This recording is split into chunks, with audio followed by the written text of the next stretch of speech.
There's just something special about vintage pearls, don't you think, Abigail? I glanced up from the gleaming display case to find Madison studying me with unusual intensity. In the 8 weeks she'd been dating my son Christopher, this was the first time she'd suggested we spend time together, just the two of us, a girls' day out to Morrison & Sons, the most exclusive jewelry store in the city. They're timeless, I agreed, my fingers hovering above an elegant pearl bracelet that reminded me of one my grandmother had worn. Though I'm surprised you're interested in vintage pieces. Madison's laugh was practiced, melodic. I appreciate beauty in all forms. Christopher mentioned you have quite the eye for jewelry. The mention of my son's name didn't feel accidental. Nothing about Madison ever did. At 29, she was beautiful, ambitious, and laser-focused on securing her future. Specifically, a future with my 32-year-old son who still occupied the guest suite in my home while figuring out his next career move. "Mr. Morrison!" Madison suddenly called, waving over the silver-haired proprietor who had been discreetly observing us from behind the main counter. "We'd love to see your engagement collection when you have a moment." And there it was, the real purpose of our outing. This wasn't about bonding with her boyfriend's mother. This was strategic manipulation, using me as an unwitting accomplice in her campaign to rush Christopher to the altar. "Of course, Ms." the proprietor replied, approaching with professional courtesy. "Parker. Madison Parker." She extended her hand with the confidence of someone accustomed to being recognized and accommodated. "And this is Christopher's mother, Abigail." Something shifted in Morrison's expression as he turned toward me.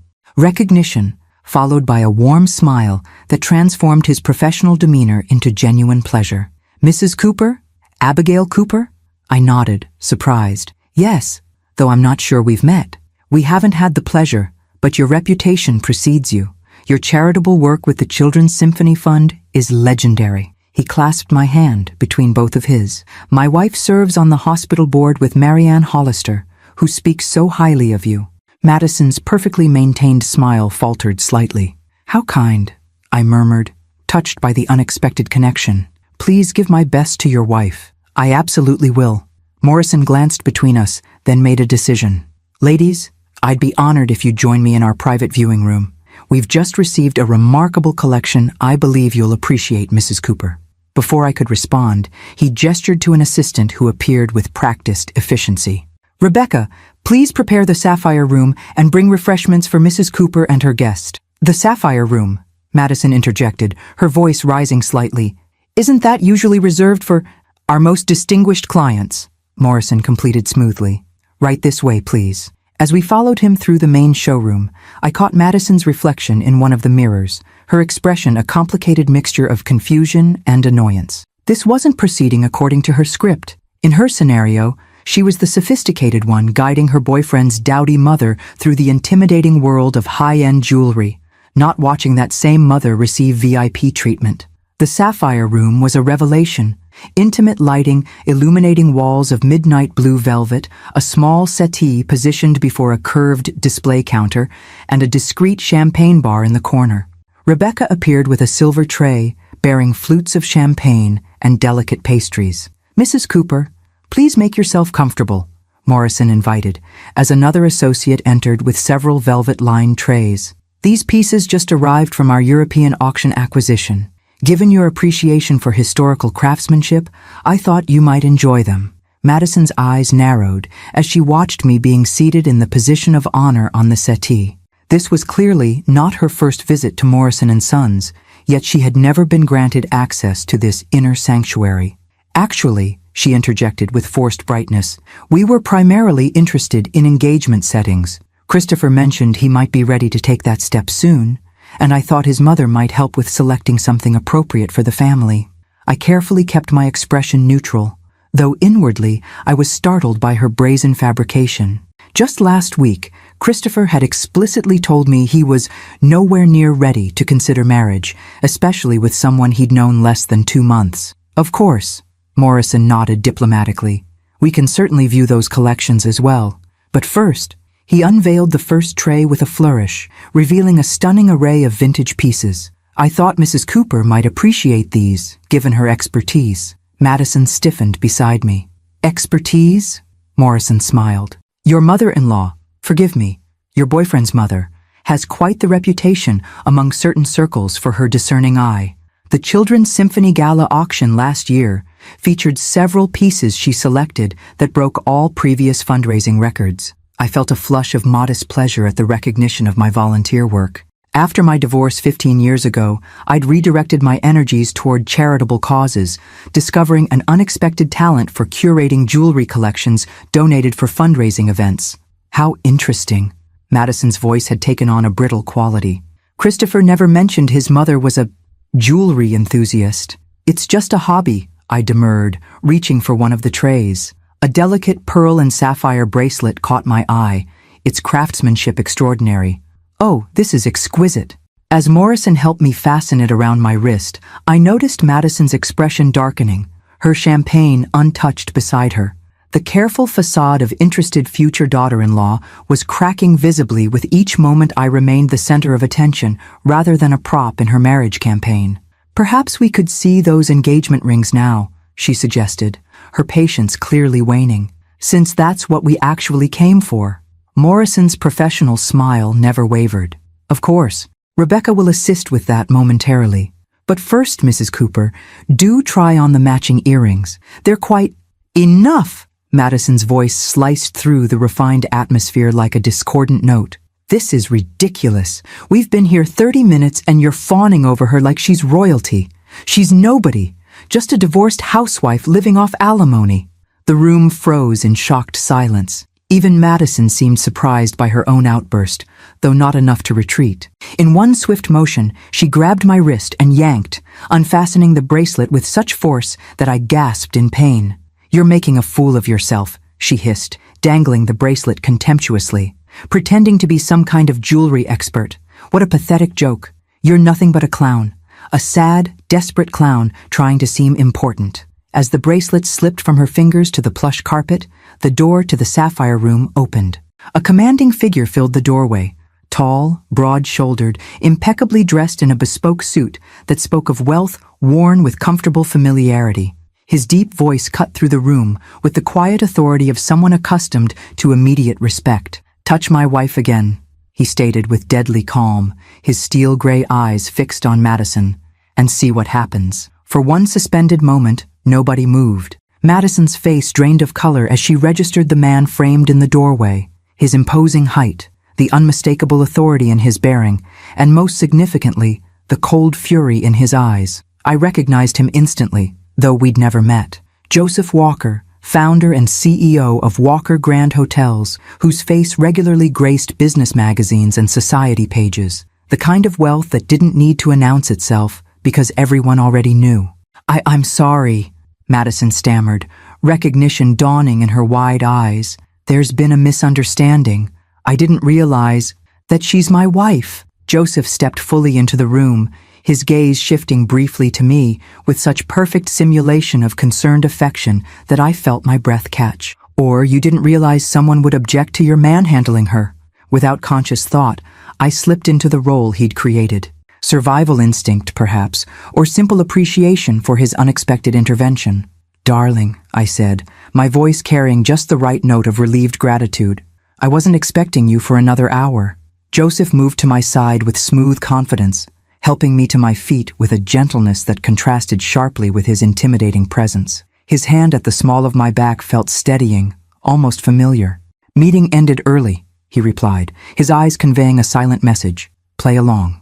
Lucky timing, it seems. Madison had gone from pale to ashen. "Mr. Walker, I had no idea. Mrs. Cooper never mentioned.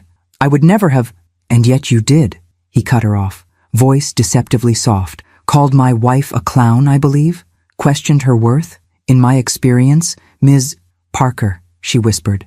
"Madison Parker. Ms. Parker.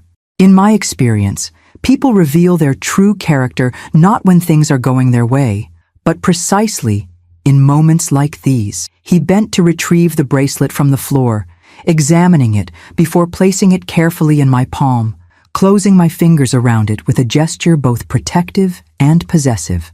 The performance was masterful. I found myself wondering if he'd had theatrical training or if commanding a room came naturally to men of his stature.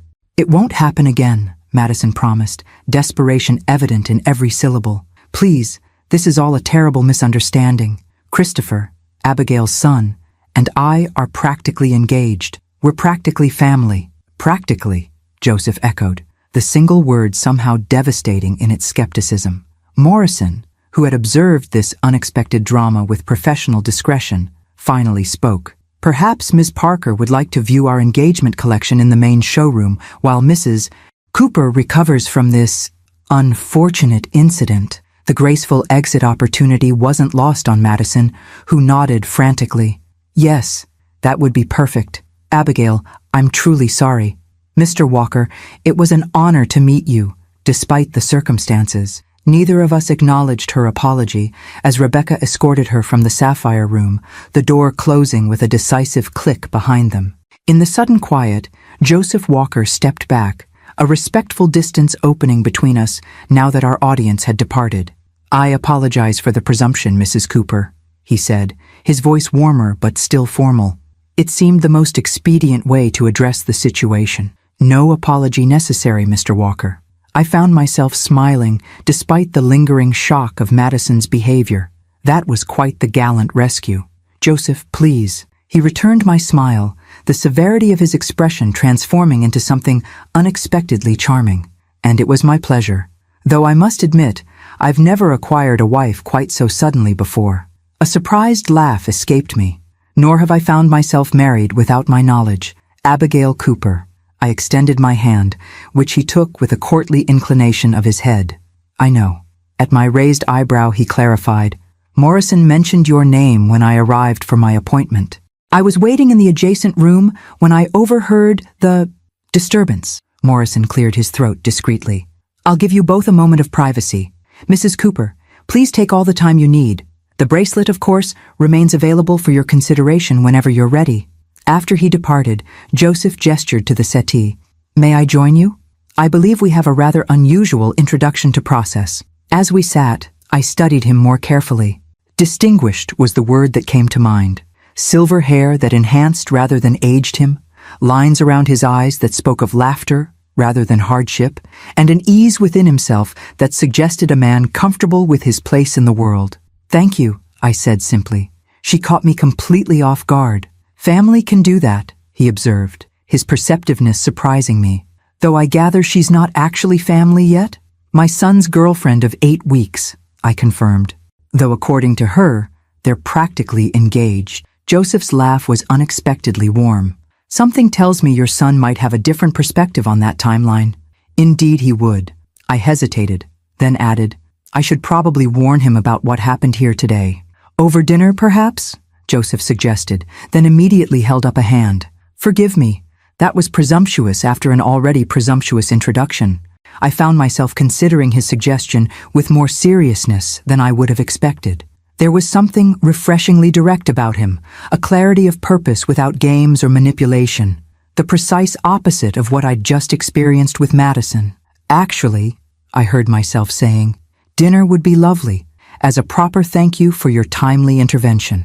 And perhaps to discuss how I should break the news to my son that I've apparently married a hotel magnate without his knowledge. Joseph's smile deepened, genuine pleasure lighting his eyes.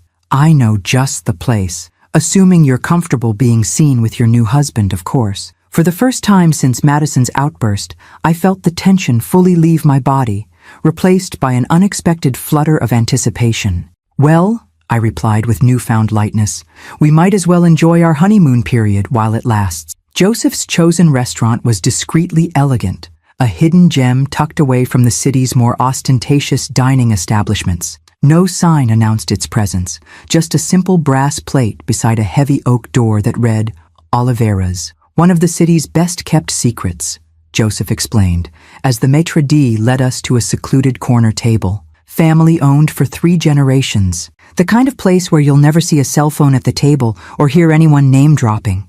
How refreshing, I replied, appreciating the understated sophistication. White tablecloths, muted lighting from actual candles, and enough space between tables that conversations remained private. Once seated with menus and wine suggestions, I studied Joseph more carefully.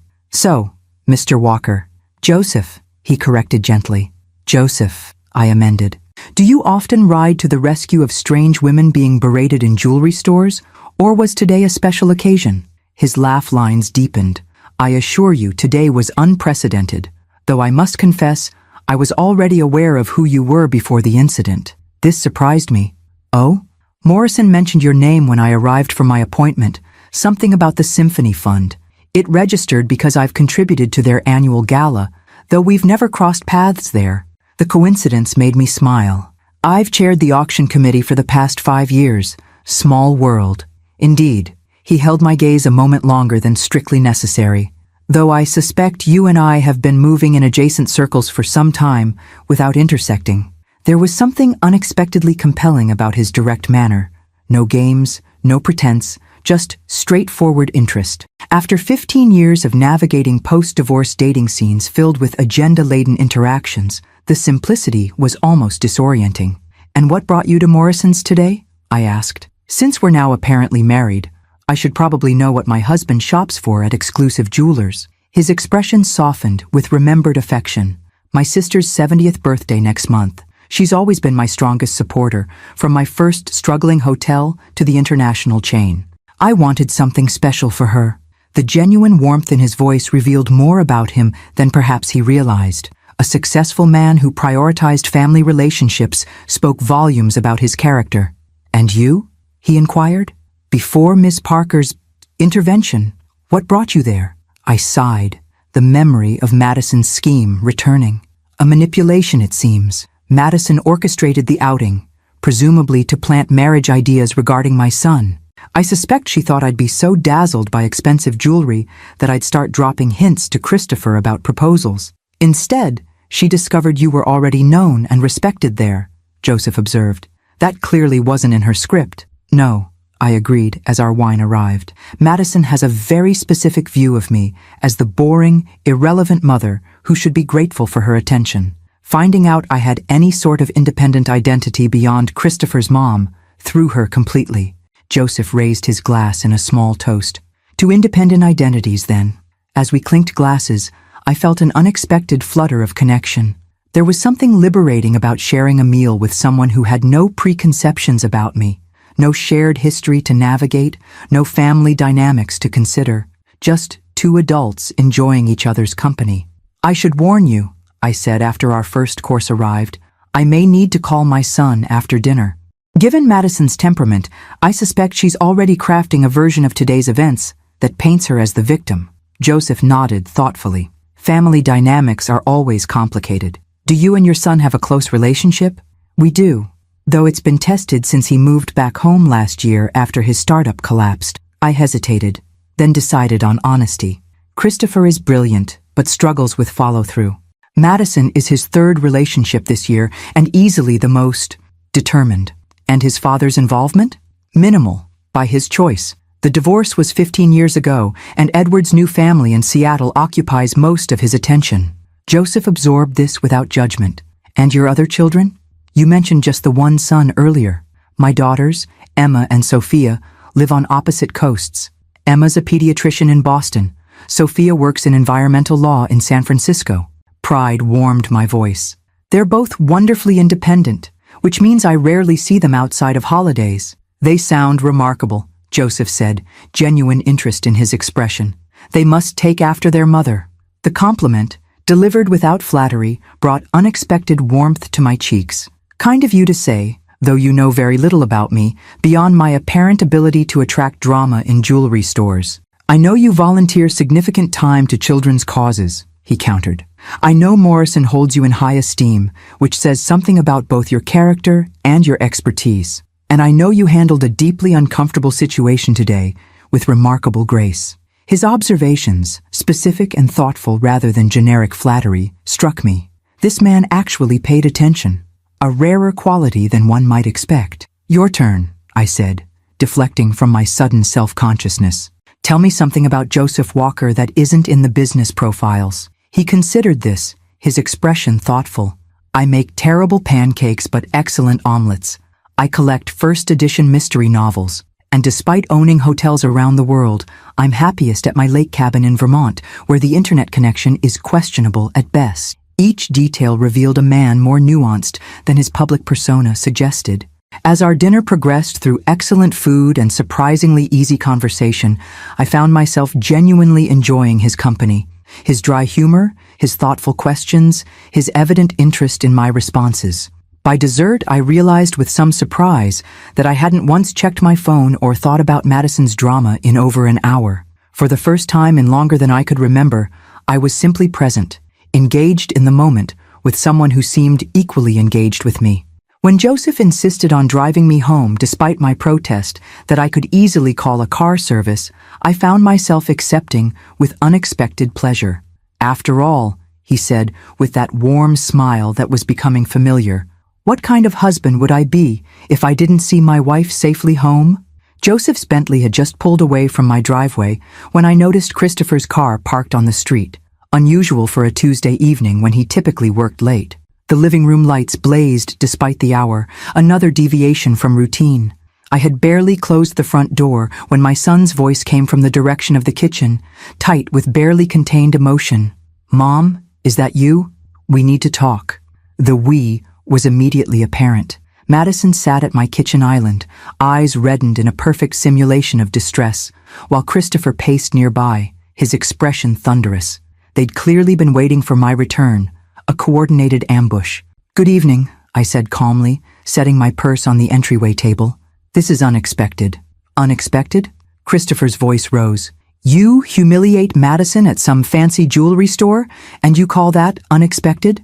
I evaluated the scene with newfound clarity. Madison had arrived first with her version of events, one that obviously cast her as the innocent victim of my apparent snobbery. "I see Madison's shared her perspective on today's outing," I observed, moving into the kitchen with deliberate composure. "I'm curious what exactly she told you happened." Madison sniffled delicately, reaching for Christopher's hand as if requiring support. "I just wanted us to have a nice day together, to bond, and then you were so different at the store, cold. When I admired those engagement rings, you practically sneered." My eyebrows rose of their own accord. "Is that what happened?" "And then," she continued, voice quavering perfectly, "when I tried to comfort you because the salesperson was ignoring you, you completely overreacted. Had security remove me. It was humiliating, Christopher. All because I wanted to include your mother in our happiness. The fabrication was breathtaking in its audacity. I might have admired her creativity if it weren't so calculating." Christopher ran a hand through his hair, his tell for extreme agitation since childhood. "Mom, what the hell? Madison was trying to include you in something important, and you went full ice queen on her? That's not like you." "No," I agreed quietly. "It's not like me at all."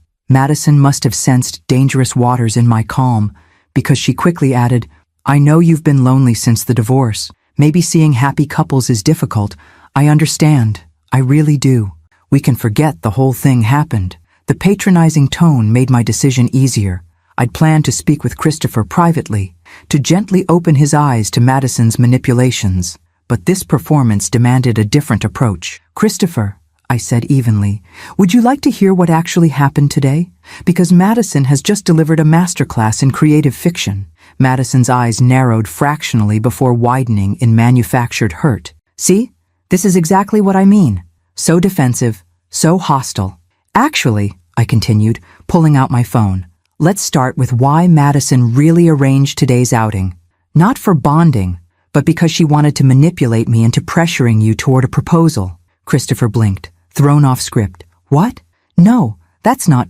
"She told the jewelry consultant we were there to look at engagement settings because you were ready to take that step soon. That you'd discussed marriage with her." "I never..." Christopher's confusion was evident. "We've only been dating 8 weeks. I've never mentioned marriage." Madison shifted tactics instantly, tears vanishing. "It was a little white lie to get better service, Chris. Jewelry stores treat engagement customers better.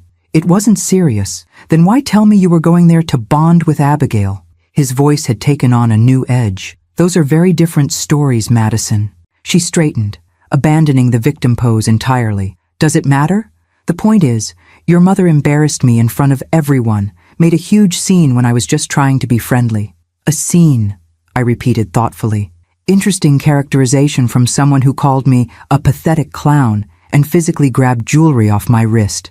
Christopher's head snapped toward Madison. You did what? Her composure fractured visibly. She's exaggerating. I barely touched her. I have the bruise forming on my wrist if you'd like to see, I offered mildly. And I'm sure Morrison and Sons has security footage if there's any question about what transpired.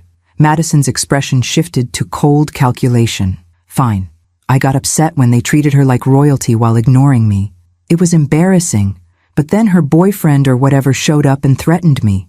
Actually threatened me, Christopher. Some old rich guy claiming to be her husband. Husband? Christopher looked completely lost now. Mom, what is she talking about? I sighed, seeing no graceful way around the truth. Joseph Walker happened to be at Morrison's when Madison created her scene. He intervened when she became physically aggressive. Joseph Walker, Christopher repeated blankly. The hotel guy? From the business magazines? The same. Madison's eyes narrowed suspiciously. You seemed awfully cozy with him for someone you supposedly just met. And where have you been all evening? It's nearly 11. We had dinner, I replied simply, as a thank you for his intervention. It seemed the civilized thing to do. Christopher studied my face with new awareness. You had dinner with Joseph Walker, the billionaire. Millionaire, I believe, I corrected. And yes, he's quite charming when not defending strangers from hostile jewelry store encounters. Madison's face had transformed completely, naked calculation replacing any pretense of emotional distress. So that's where you've been all night, on a date with some rich guy you just met, while I've been here worried sick about our relationship. The manipulative pivot was almost impressive. Christopher, however, was no longer following her lead. His expression had shifted from anger to thoughtful assessment as he looked between us. Madison, he said finally, I think you should go home. We can talk tomorrow when everyone's calmer. But Chris, please, his voice was firm. I need to speak with my mother, alone. Her exit was a masterpiece of reluctance and wounded dignity, complete with a trembling kiss on Christopher's cheek and a tearful glance back from the doorway. The performance would have been more convincing if I hadn't seen how quickly she'd switched emotional displays throughout the evening. When the door closed behind her, Christopher turned to me with genuine confusion. Mom, what the hell is going on? Madison shows up hysterical, saying you humiliated her. Then you come home late from dinner with a famous billionaire who pretended to be your husband? None of this makes sense. I moved to the refrigerator, suddenly aware of how exhausting the day had been. It's a rather long story. Would you like some tea while I explain? So, let me get this straight, Christopher said, cradling his mug of tea as we sat in the living room. Madison took you to the jewelry store specifically to manipulate you into pushing me toward proposing to her?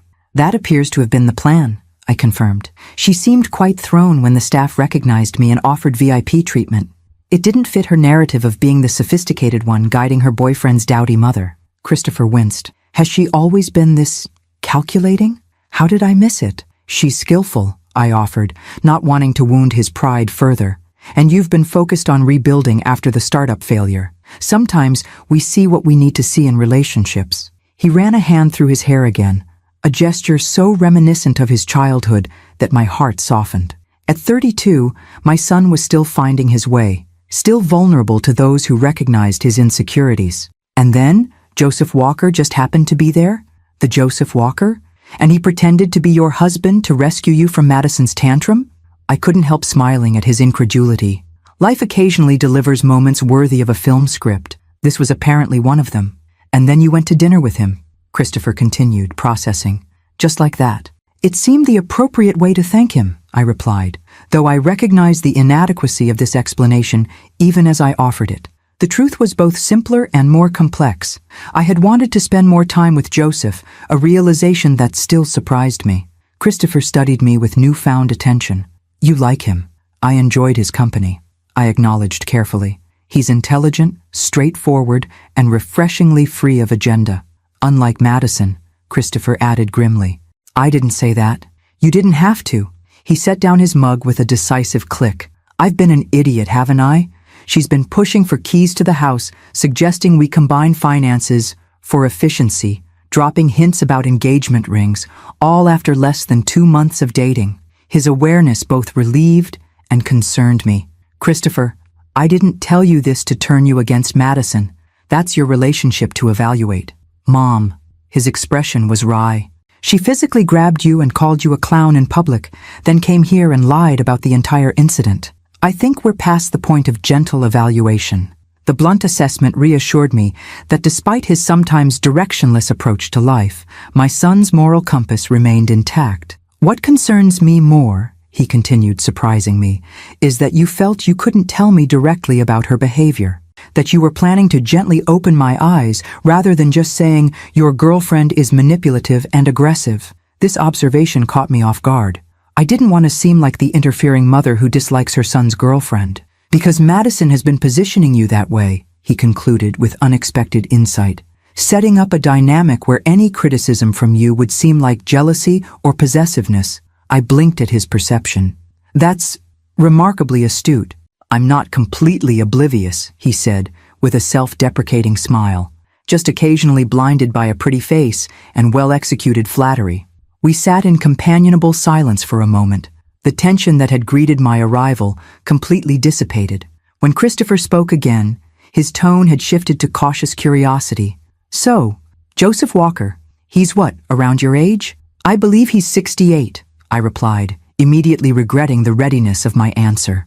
We didn't discuss ages specifically. Christopher's eyebrows rose. But you discussed enough other things to have dinner last until nearly 11. Heat rose unexpectedly to my cheeks.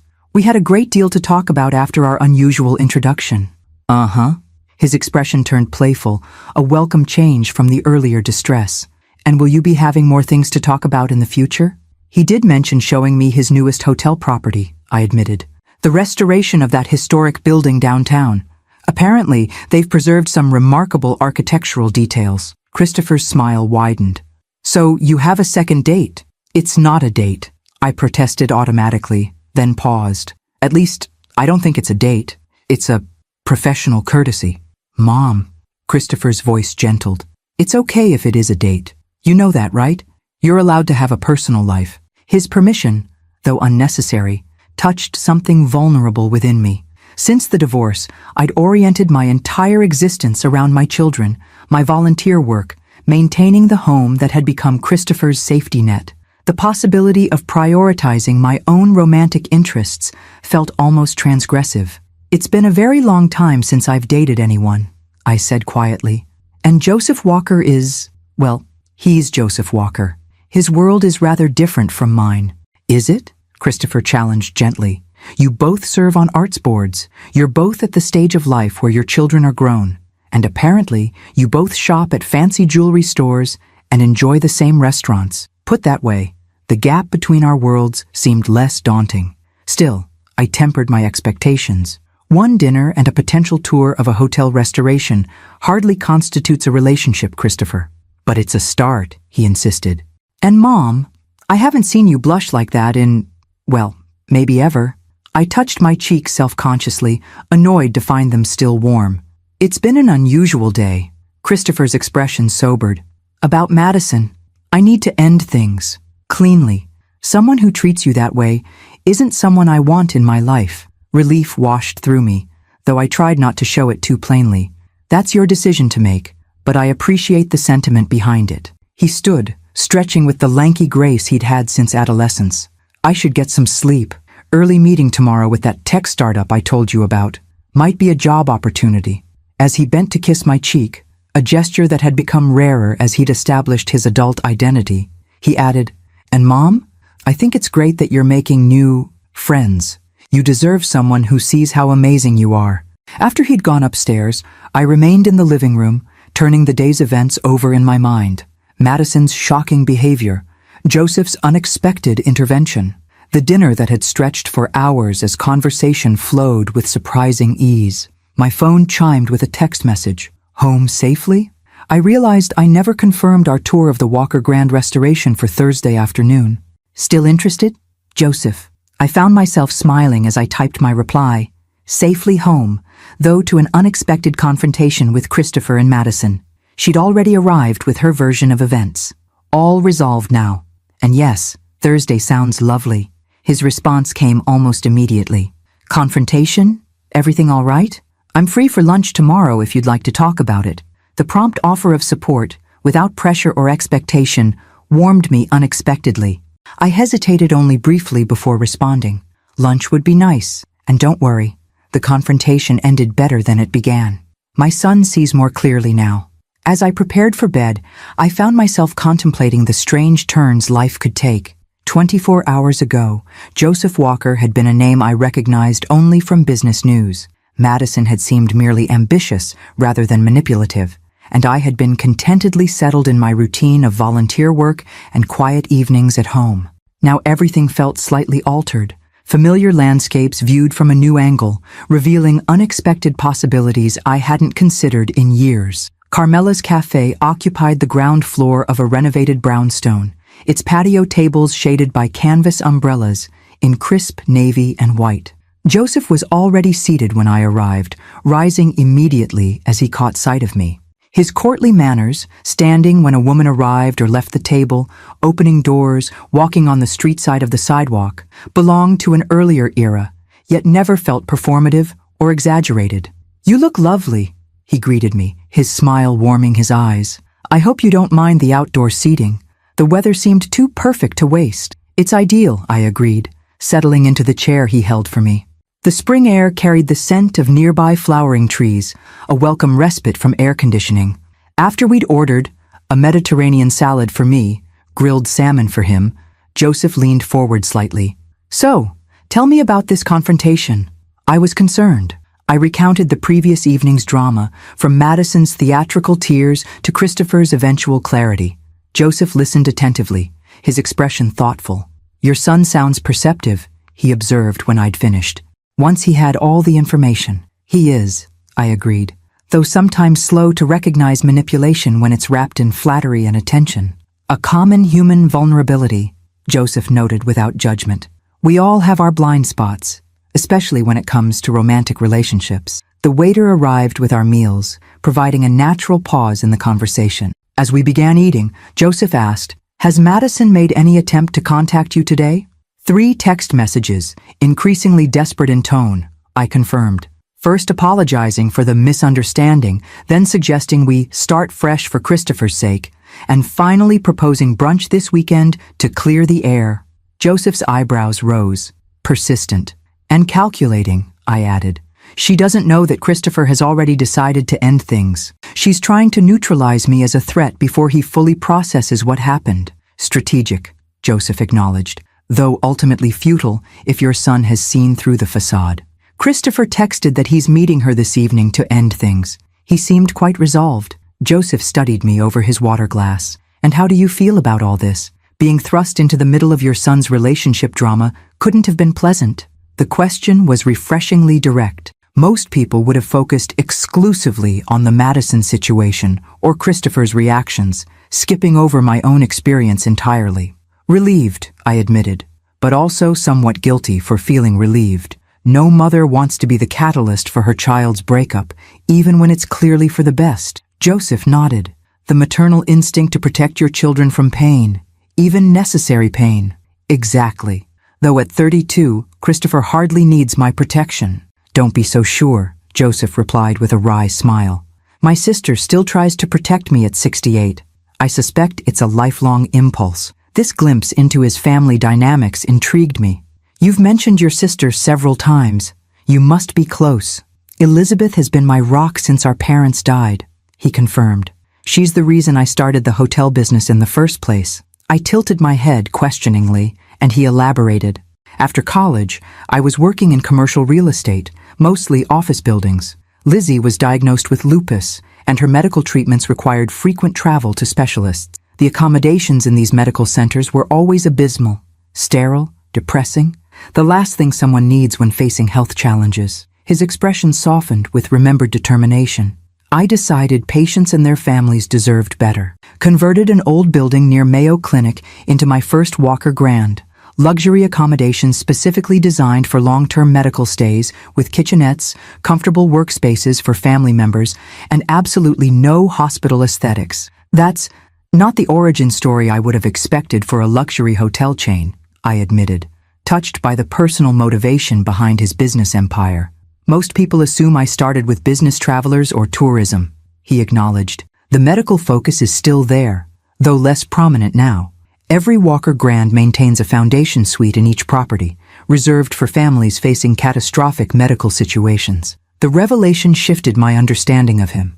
This wasn't wealth built on abstract market opportunities, but on addressing a deeply personal need, making difficult life moments more bearable for others. Your sister must be very proud of what you've built, I said.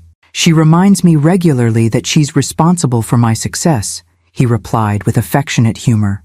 Hence the birthday shopping expedition that led to our unconventional meeting. Our conversation meandered through lunch, touching on my volunteer work with the Symphony Fund, his latest hotel restoration, and eventually circling back to our planned tour on Thursday. Fair warning, Joseph said as we finished our coffee. The building is still actively under construction in some areas. I'll provide appropriate safety gear, but if you'd prefer to wait until it's further along, I'd love to see it in process, I assured him.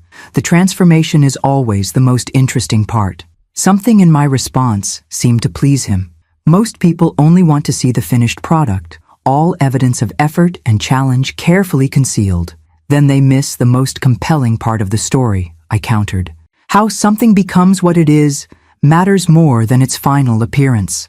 Joseph's gaze held mine with unexpected intensity. Exactly. As he drove me home after lunch, a comfortable silence settled between us, the kind that felt neither empty nor demanding, just a peaceful shared space. When he pulled up to my driveway, I was surprised to see Christopher's car already there. He typically worked until evening on Wednesdays. It seems my son is home early, I observed, puzzled. Joseph glanced at the modest Tudor-style house that had been my home for 30 years. Perhaps he decided not to wait until evening to speak with Madison. Perhaps? I gathered my purse, then turned to Joseph with genuine appreciation. Thank you for lunch, and for listening to my family drama without judgment. I've enjoyed every minute, he replied, with a warmth that suggested complete sincerity. And I'm looking forward to Thursday. As I reached for the door handle, Joseph added, Abigail, whatever's happening with your son, remember you're not responsible for managing adult relationships that aren't your own. Your compassion is admirable, but don't let it become a burden. The insight was so precisely what I needed to hear that it momentarily rendered me speechless. For years, I'd shouldered responsibility for smoothing family tensions, anticipating needs, creating harmony often at the expense of my own preferences. Joseph had somehow recognized this pattern after just 2 conversations. I'll try to remember that, I said finally, though old habits die hard. His smile was understanding. The most worthwhile changes usually require practice. As Joseph's car disappeared down the street, I approached my front door with curiosity about Christopher's unexpected presence. When I entered, I found him in the kitchen, aggressively chopping vegetables with more force than the carrots required. You're home early, I observed, setting down my purse. Everything all right? He looked up, his expression a complex mixture of anger and relief. I ended things with Madison. Just now, not tonight as planned. What happened? Christopher's knife paused mid-chop. She showed up at my office with engagement ring brochures and a suggestion that we drive to Vermont this weekend to spontaneously elope. I blinked, momentarily speechless at the audacity. That's remarkably tone-deaf after yesterday's events. It gets better, he continued grimly.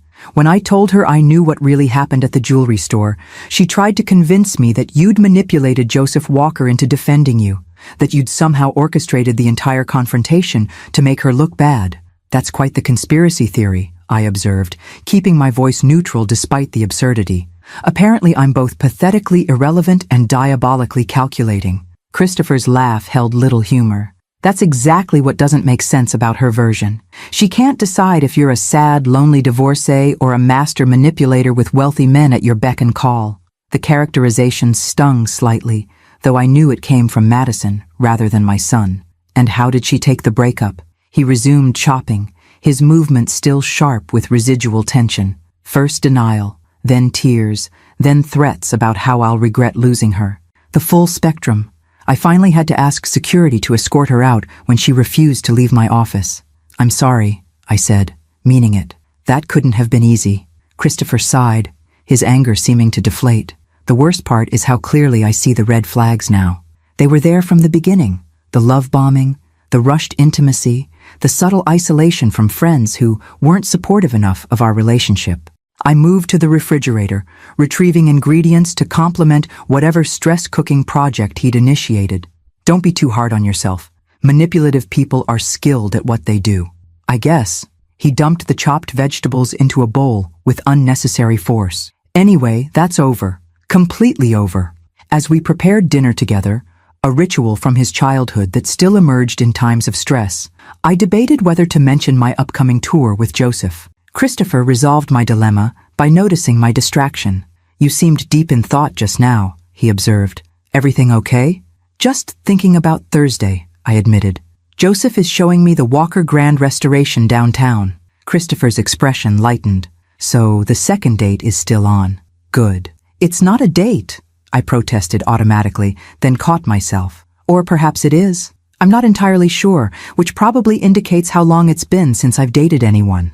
My son's smile was genuine for the first time since I'd arrived home. "Mom, a man doesn't offer private tours of his multi-million-dollar restoration projects to women he's not interested in. Trust me on this."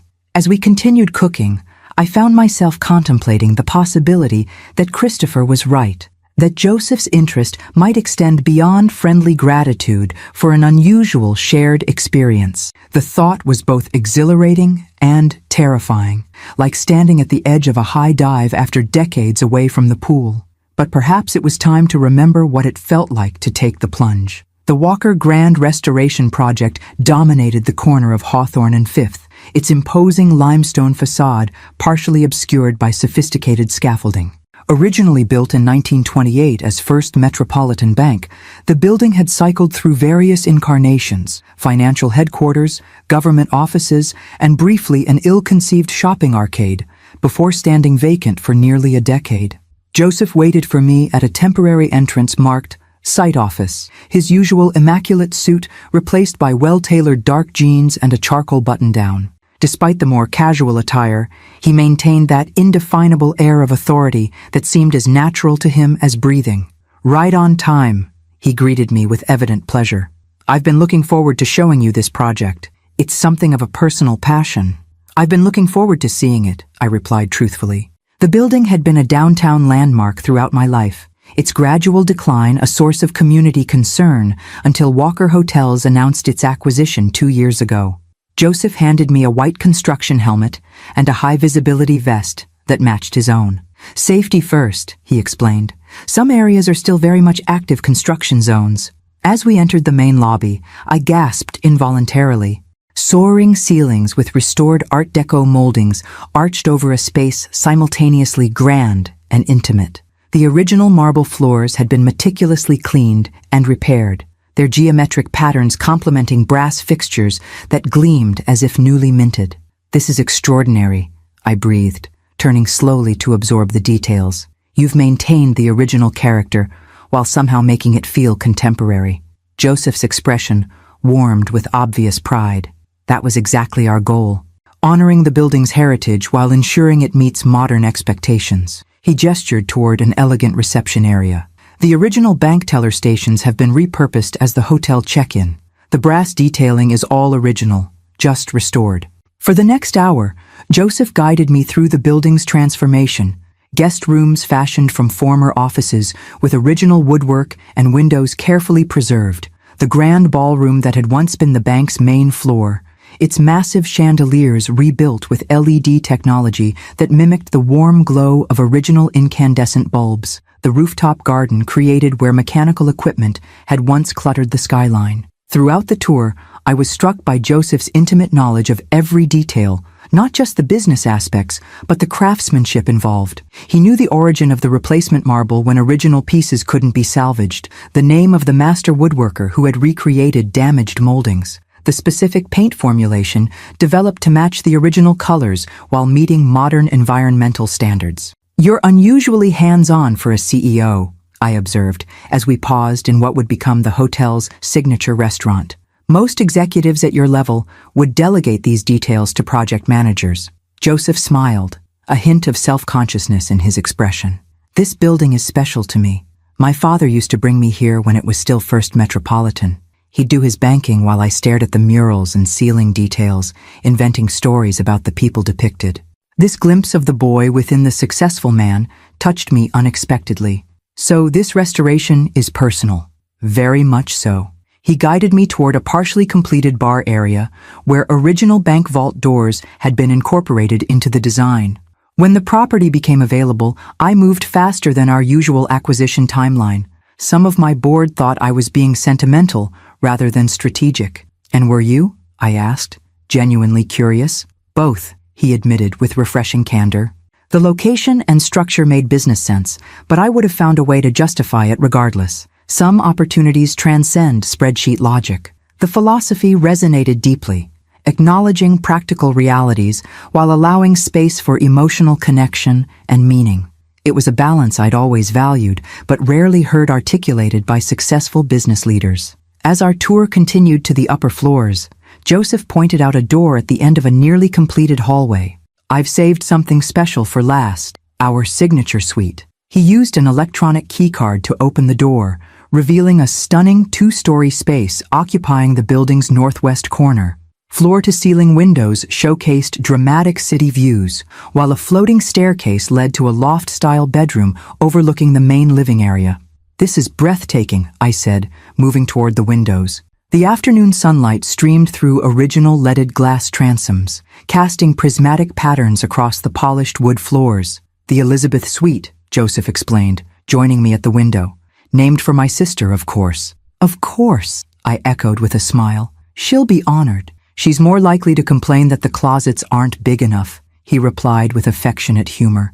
"Lizzie has never been impressed by gestures named after her.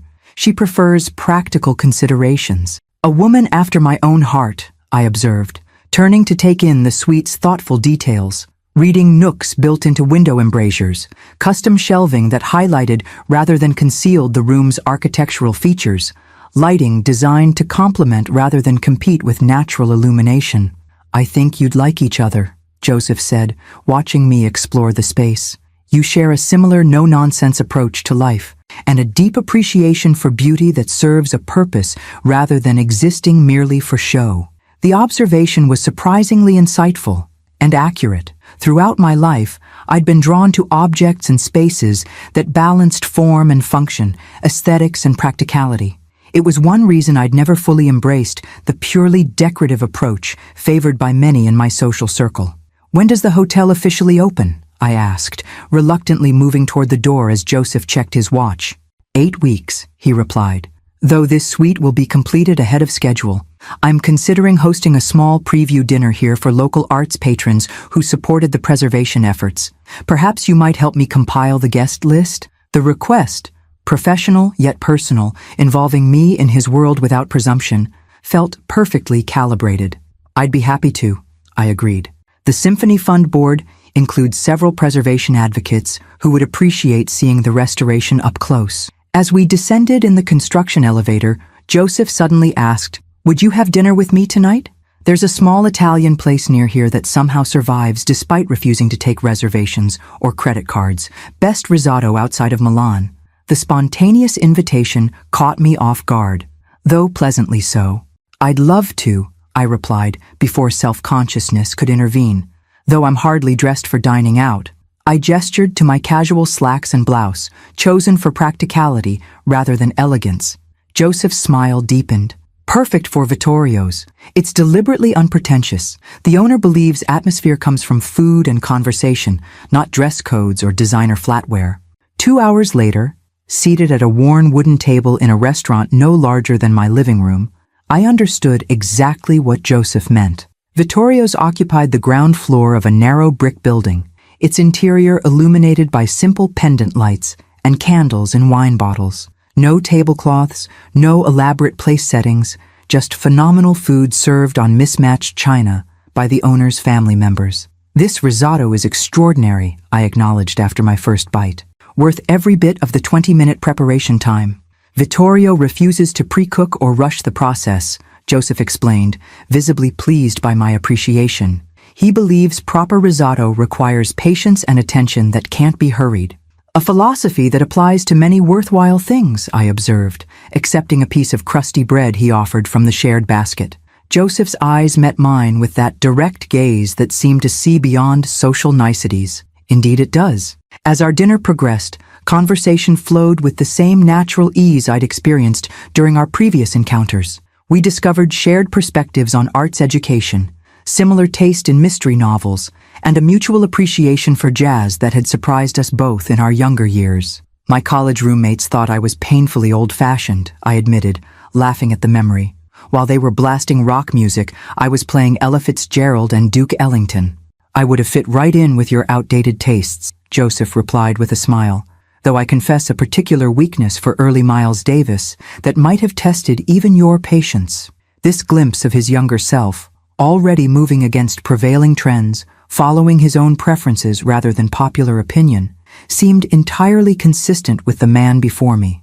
Joseph Walker had built his success not by chasing existing markets, but by recognizing unmet needs others had overlooked. As Vittorio himself brought our espresso after dinner, he exchanged rapid Italian with Joseph, who responded with surprising fluency. The older man glanced at me with obvious approval before departing with a knowing smile. "Do I want to know what that was about?" I asked, amused by the transparent assessment. Joseph looked momentarily embarrassed. He said, "I've been coming here alone for too many years, and it's good to see me with a beautiful, intelligent woman who appreciates proper risotto." The compliment, filtered through Vittorio's observation rather than delivered directly, brought unexpected warmth to my cheeks. High praise indeed, if proper risotto appreciation is the standard. The highest, in Vittorio's estimation, Joseph confirmed with a smile that reached his eyes. He judges character primarily through food preferences and conversation quality. As Joseph drove me home later that evening, I found myself reluctant for the day to end. Our connection had deepened through shared appreciation of the hotel restoration and the simple pleasure of unhurried dining. The ease between us felt increasingly natural, as if we'd known each other far longer than the few days since our unconventional introduction. When he walked me to my door, another of those old-fashioned courtesies he performed without affectation, Joseph hesitated slightly, his confidence momentarily giving way to something more vulnerable. "I've enjoyed today immensely," he said, his voice carrying a warmth that sent a pleasant shiver through me despite the mild evening, both the tour and dinner afterward. "So have I," I replied with simple honesty. "Would it be too forward to ask when I might see you again?" The question held no presumption, just genuine interest. I found myself smiling at this courtly approach to dating, so different from the casual ambiguity that seemed to characterize modern relationships. "Not forward at all. I'd like that very much." Relief and pleasure mingled in his expression. "Perhaps the symphony concert this weekend? Brahms is on the program, if I recall correctly." "Saturday evening," I confirmed, impressed that he'd noted my involvement with the Symphony Fund. That would be lovely. As we confirmed details, I was acutely aware of standing at another kind of threshold, not just my physical doorway, but the entrance to something new and unexpected in my life. A relationship developing with natural momentum, built on mutual respect and genuine connection, rather than convenience or loneliness. When Joseph leaned forward to kiss my cheek in farewell, the brief contact carried a current of possibility that lingered long after his car had disappeared down the street. Inside, I found Christopher at the kitchen table, laptop open and papers spread around him. He glanced up with obvious curiosity. "The hotel tour extended into dinner, I see," he observed, checking the time. "Must have been quite the restoration project." "It was fascinating," I replied, deliberately ignoring his knowing tone. "The attention to historical detail while incorporating modern functionality is really quite remarkable." "Uh-huh. And the dinner after? Also remarkable architectural discussion?" I felt a smile tugging at my lips despite my attempt at composure. "We happened to be near a wonderful Italian restaurant. It would have been a shame not to experience it." Christopher's expression softened. "It's good to see you like this, Mom. You seem lighter somehow." The observation caught me by surprise. "Do I?" "Yeah." He closed his laptop, giving me his full attention. "For as long as I can remember, you've been focused on everyone else. Me, Emma, Sophia, your volunteer work. It's nice to see you excited about something that's just for you." His perception both touched and unsettled me. Had I really become so self-effacing that my own son had noticed? Had my determined self-sufficiency after the divorce calcified into a life defined solely by service to others? "We're going to the symphony on Saturday," I found myself saying. "Joseph and I." Christopher's smile widened. A third date, definitely not a coincidence anymore. As I prepared for bed that night, I found myself contemplating this new path opening before me. Unexpected, unplanned, yet somehow feeling right in a way I hadn't experienced in years. Joseph Walker had entered my life through the strangest of circumstances, yet our connection had quickly transcended its unusual beginning. Saturday suddenly felt very far away. Symphony Hall glowed with soft amber light as Joseph and I climbed the grand staircase toward the mezzanine. He had insisted on the premium seats, claiming the acoustics were superior, though I suspected he simply enjoyed the privacy they offered compared to the more crowded main floor. "You look beautiful," he said as we reached the top of the stairs, his appreciation evident in his gaze. I'd chosen a midnight blue dress I hadn't worn in years, its simple elegance suddenly feeling appropriate again after long relegation to the back of my closet. "Thank you," I replied, unexpectedly pleased by the compliment. "You clean up rather well yourself." Joseph smiled, adjusting his perfectly tailored jacket with mock vanity. High praise from a woman who's seen me in a construction helmet. As we moved toward our seats, I noticed several acquaintances from the Symphony Fund watching us with poorly concealed curiosity. Marianne Hollister, the board president, caught my eye with a raised eyebrow and approving smile. I'd known most of these people for years, yet had rarely appeared at social functions with a companion. Joseph's presence beside me was undoubtedly providing fodder for discreet conversation. "I believe we're causing a minor sensation," Joseph observed quietly, clearly noting the same attention I had. "Shall I wave, or would that be too theatrical?" His humor put me at ease. "Let's maintain the mystery. It's more interesting that way." Indeed, he guided me to our seats with a light touch at the small of my back. "Though I suspect your friend in the teal jacket is about to spontaneously need to use the restroom just to pass by for a closer look." He was right. Moments after we settled, Eleanor Whitman, Symphony Fund treasurer and enthusiastic purveyor of social updates, made a transparently deliberate detour past our seats. "Abigail, what a lovely surprise," she exclaimed with practiced surprise. "It's been ages since you've attended a performance." "Hello, Eleanor," I replied pleasantly.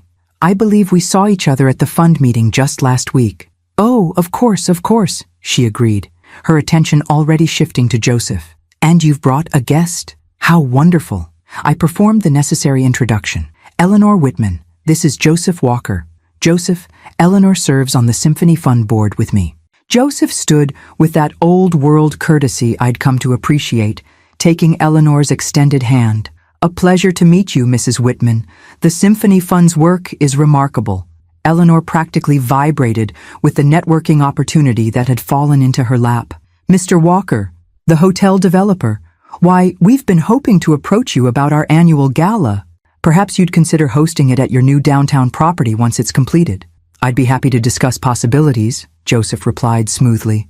"Perhaps Abigail could arrange a meeting through proper channels next week." His response was perfect. Polite, but firmly redirecting Eleanor's impromptu fundraising attempt to appropriate professional pathways, while simultaneously making clear that tonight was personal, not business. Eleanor retreated with visible reluctance, though I had no doubt the news of Joseph Walker accompanying Abigail Cooper to the symphony would circulate through certain social circles before the first note was played. "Well handled," I murmured, as Joseph resumed his seat. "I've had practice," he replied with a wry smile. "Though, usually it's business opportunities rather than charitable galas being pitched at inappropriate moments." "The hazards of success," I observed. "Among many," he agreed, "though present company makes such minor intrusions entirely worthwhile." The simple compliment warmed me more than elaborate flattery could have. Before I could respond, the house lights dimmed and the conductor appeared to enthusiastic applause. The Brahms Symphony had been a favorite of mine since college, its emotional depth and structural complexity rewarding repeated listening. I found myself particularly moved tonight, perhaps because of the man beside me, perhaps because of my own changing circumstances. The music seemed to speak directly to this unexpected chapter in my life, the gradual awakening of possibilities I'd long ago filed away as no longer relevant. Midway through the second movement, Joseph's hand found mine in the darkened theater, his fingers intertwining with mine in a gesture both tentative and certain. The simple connection, warm, solid, present, felt more significant than its physical reality might suggest. I tightened my grip slightly in response, an acknowledgement of something unfolding between us that required no words. When intermission arrived, we joined the flow of patrons heading toward the grand lobby. Joseph kept my hand in his, a public declaration of connection that felt both novel and natural. "Your symphony fund has created something truly special here," he observed as we found a quiet corner away from the bustling refreshment tables. "The orchestra is world-class." "The current conductor has transformed the program," I agreed. "When I first joined the board, they were struggling to fill seats. Now most performances sell out weeks in advance. Evidence that excellence, properly supported, will find its audience," Joseph said, his gaze meeting mine with warmth that suggested he wasn't only discussing music. The moment was interrupted by a commotion near the main entrance, raised voices, a security guard moving quickly through the crowd, patrons turning with expressions of alarm and curiosity. "What on earth?" I murmured, standing on tiptoe to see over the gathering crowd. The answer arrived with horrifying clarity as Madison's voice cut through the sophisticated hum of conversation. "I need to speak with Abigail Cooper. It's an emergency about her son." My heart seemed to stop momentarily. Christopher had mentioned dinner with colleagues from the tech startup he was courting for employment. Had something happened? Joseph's expression hardened as he recognized the voice. "That's Madison," I confirmed grimly. "Christopher's ex, who is apparently claiming an emergency involving him," Joseph added, his tone sharpening with concern. "Do you think something's actually happened to your son?" I was already reaching for my phone. "Let me check." Before I could complete the call, Madison spotted us across the lobby. Her appearance was significantly different from our last encounter. Her usually perfect makeup slightly smudged, her designer dress rumpled, her hair disheveled in a way that suggested deliberate disarrangement rather than actual disorder. "Abigail," she called, pushing past a security guard who attempted to intercept her. "Thank God! It's Christopher! He needs you!" Joseph placed himself slightly in front of me, a subtle protective gesture. "Ms. Parker," he acknowledged coolly. "What seems to be the emergency?" Madison faltered momentarily at Joseph's presence, clearly not having anticipated finding us together. She recovered quickly, her expression morphing into calculated distress. "Mr. Walker, Christopher's been in an accident." He asked for his mother. Her voice broke with theatrical precision. "He's at Memorial Hospital." Cold fear gripped me, despite my suspicions about Madison's credibility. I completed my call to Christopher, holding my breath as it rang. "Mom?" My son's voice, perfectly normal and slightly confused, answered on the third ring. "Everything okay? I'm at dinner with the Vertex team." Relief washed through me, quickly replaced by anger as I realized the extent of Madison's manipulation. "You're not at Memorial Hospital? You haven't been in an accident?" "What? No." Alarm colored his voice. "Why would you think that?" "Madison is here at Symphony Hall, claiming there's been an emergency," I explained, watching her face pale as she realized her lie had been exposed in real time. "She said you were asking for me." "That's insane," Christopher replied, his voice hardening. "I'm perfectly fine. Put her on the phone." I extended my phone toward Madison, whose expression now cycled rapidly between defiance and desperation. "He'd like to speak with you." She backed away, shaking her head. "This is all a misunderstanding. I received a call. Someone must have been playing a prank." "Ms. Parker," Joseph interrupted with quiet authority, "either speak with Christopher now, or I'll be forced to involve security more directly. Creating a false emergency in a public venue could have serious consequences." Madison's composure cracked completely. "This is your fault," she hissed at me, abandoning all pretense of concern. "You've turned him against me. 3 years of groundwork ruined because you couldn't mind your own business." 3 years? I repeated, momentarily confused. "You've only known Christopher for 2 months. A calculating smile spread across Madison's face despite her disheveled appearance. "That's what he thinks. I've been positioning myself in his path for much longer. The startup he's interviewing with? My uncle sits on their board. His favorite coffee shop? I researched his routine for weeks. Nothing about our chance meeting was chance at all. The revelation of such methodical manipulation stunned me into momentary silence. Joseph, however, maintained his composure. "That's quite enough," he said firmly, gesturing to the security personnel who had been hovering nearby. "This woman created a false emergency to disrupt the event. Please escort her out." As security approached, Madison made one final desperate attempt. "You don't understand what's at stake. His trust fund vests on his 33rd birthday, just 3 months away. Do you know how long I've been planning this?" Her words hung in the air, shocking in their naked calculation.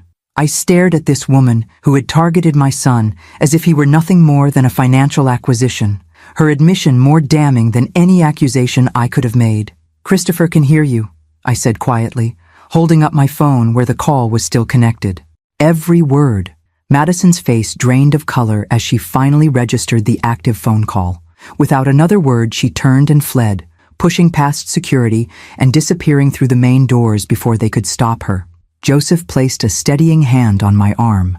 "Are you all right?" I realized I was trembling slightly, not from fear, but from retroactive horror at how close this predatory woman had come to permanently entangling herself with my son. "Christopher?" I spoke into the phone. "Did you hear?" "Everything," he confirmed, his voice tight with controlled anger. 3 years, Mom. She's been stalking me for 3 years, planning how to access my trust fund.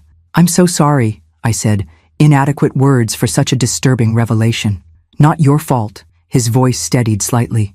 "Look, finish your evening, we'll talk tomorrow. I'm fine, just furious and slightly nauseated at the thought of how calculated this all was." After reassurances and goodbyes, I ended the call, looking up to find Joseph watching me with concern. "Symphony Security is confirming she's left the premises," he informed me, "and I've asked them to alert the parking attendants not to allow her back in tonight." The thoughtfulness of his precautions touched me. "Thank you for everything. Your presence made this much easier to handle." Joseph's expression softened. "Would you prefer to leave? We could find a quiet place to talk, or I could take you home if you'd rather." I considered the option, tempted by the thought of retreat after such an unsettling confrontation. Then I straightened my shoulders, making a conscious decision. "No," I said firmly. "I'm not allowing Madison to ruin our evening. The second half includes the Brahms Fourth, which is my favorite.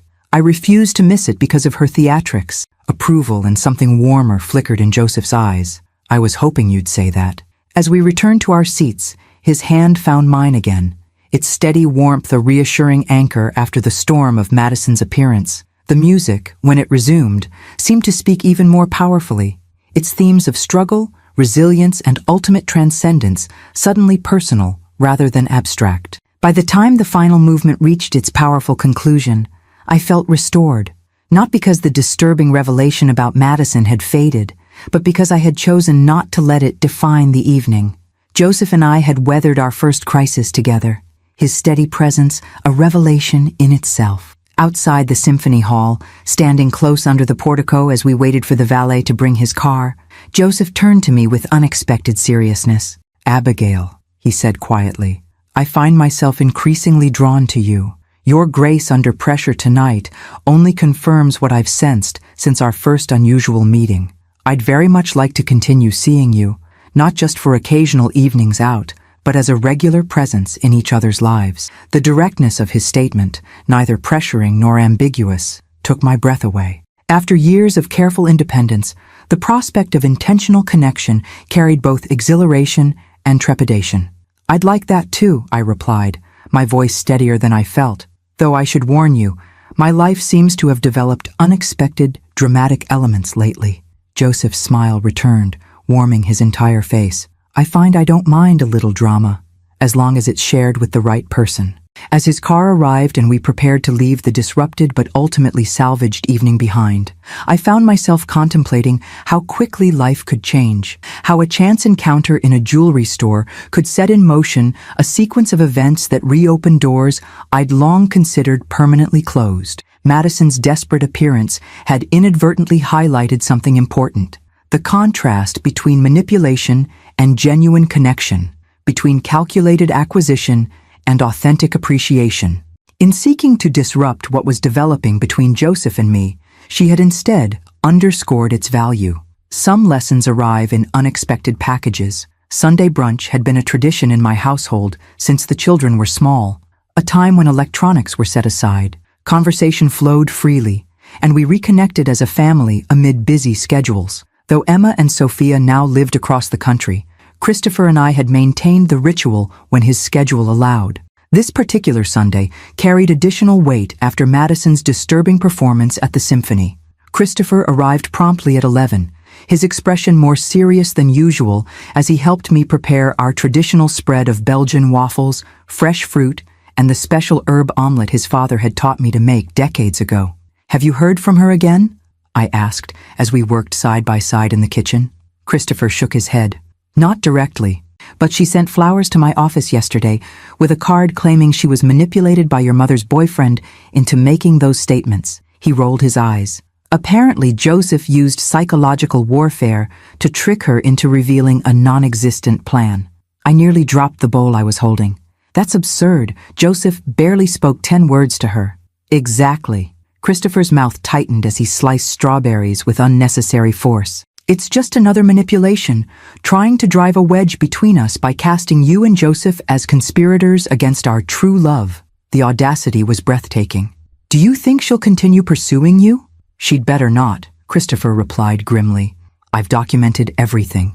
Her staged emergency at the symphony, her admission about the 3-year stalking campaign, her attempts to isolate me from friends who weren't supportive. My lawyer sent her a cease and desist letter this morning." I blinked in surprise.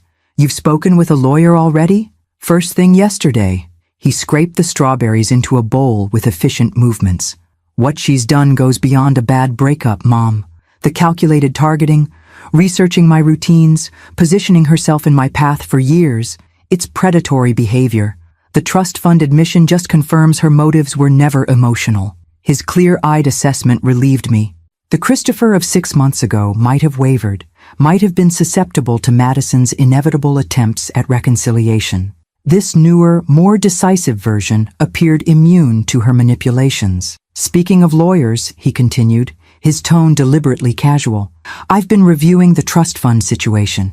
Did you know Dad included a marriage clause that would have given any spouse access to 20% immediately upon marriage?" Cold realization washed through me. That's why she was pushing so hard for a quick wedding. Exactly. 20% of my trust would have been hers regardless of how long the marriage lasted. Over $500,000 for simply getting me to the altar. The calculation was chilling. Not just the financial motive, but the patience involved in such a long-term scheme. Madison had invested years in positioning herself to access Christopher's inheritance, treating him as a mark rather than a person. "I'm so sorry," I said, reaching to touch his arm. "No one should experience that kind of betrayal." Christopher's expression softened momentarily. "It's not your fault. In fact, if you hadn't been treated like a VIP at that jewelry store, triggering her mask to slip, I might still be falling for the act." The reminder of how our current circumstances had begun, Madison's jewelry store meltdown, Joseph's unexpected intervention, struck me with renewed force. How differently things might have unfolded without that precise sequence of events. As we settled at the table with our brunch spread, Christopher studied me with unexpected intensity. "So, Joseph Walker, things seem to be progressing." The abrupt subject change caught me off guard. "They are," I acknowledged carefully. "We've been spending more time together." "Mom," Christopher's tone was gently chiding, "you can do better than that." The man faced down Madison's theatrical emergency without blinking, then formally asked to be a regular presence in your life. "That's not casual dating." Heat rose to my cheeks. "You heard that part too?" "Speakerphone," he admitted with a small smile. The Vertex team was curious about the emergency call. We all heard his very gentlemanly declaration. The thought of Christopher and his colleagues listening to that private moment was mortifying, though his evident approval somewhat mitigated my embarrassment. "Joseph is significant," I conceded, searching for words that wouldn't sound either teenage giddy or clinically detached. "We connect in a way I haven't experienced in a very long time." Christopher nodded encouragingly. "And? Details, Mom. Emma and Sophia have been texting me hourly for updates. Apparently I'm your designated spy, since neither of them can get you to share anything substantial. I laughed despite myself. They've both called. I've been appropriately maternal and private, which is exactly why they're harassing me instead, Christopher complained good-naturedly. At least tell me if you're happy. That's all any of us really want to know. The simple question caught me by surprise. Was I happy? The immediate, uncomplicated yes that rose to my consciousness was answer enough. I am, I said simply. Unexpectedly so. Christopher's smile was genuine. Good. You deserve it. After everything with Dad, with us kids, with your endless volunteer work, you've spent decades taking care of everyone else. It's your turn now. His perception and generosity touched me deeply. For so long, I defined myself primarily through my relationships to others. Wife, mother, volunteer. The idea of prioritizing my own happiness still felt vaguely transgressive, though increasingly right. Thank you, I said quietly. That means a great deal. Just promise me one thing, Christopher added, his expression turning serious again. Don't let Madison's drama affect what's developing with Joseph. She's already taken enough from this family. The insight surprised me that Christopher would recognize how Madison's theatrical disruption might cause me to retreat from emotional vulnerability, to protect myself through distance or caution. I promise, I replied, meaning it completely. Madison has no power over my choices. As we finished our brunch, conversation turned to Christopher's potential new job, his apartment hunting progress, and eventually to Joseph's hotel restoration project. Throughout, I was struck by the subtle shift in our dynamic, my son speaking to me not just as his mother, but as a woman with her own valid desires and identity. It felt like crossing an invisible threshold into a new, more balanced relationship. After Christopher left, I found myself contemplating his observations while tidying the kitchen. My phone chimed with a text message from Joseph. Good morning. Hoping your conversation with Christopher brought clarity after last night's disruption. Would you be free for dinner at my home this evening? Nothing elaborate, just quieter than a restaurant. Let me know if that would be comfortable for you. The invitation represented another threshold, moving from public outings to the more intimate setting of his personal space. The careful wording, making clear both his desire to see me and his respect for my potential hesitation, reinforced everything I was coming to appreciate about Joseph Walker. I replied without overthinking, Dinner at your home sounds lovely. Christopher and I had a good talk this morning. He's taking decisive steps regarding Madison, and he seems quite approving of you, by the way. Joseph's response came quickly. Glad to hear both pieces of news. I'll send my address. Shall we say 7 p.m.? Dress is comfortable casual. Looking forward to seeing you, Abigail.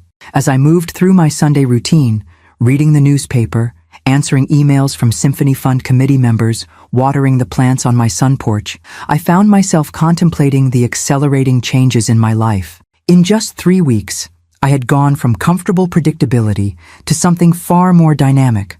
A son finally establishing independence, a manipulative, almost daughter-in-law dramatically exposed, and most surprisingly, a relationship blossoming with a man who had entered my life through the strangest of circumstances. The prospect of dinner at Joseph's home that evening carried a weight beyond the simple social engagement it might appear.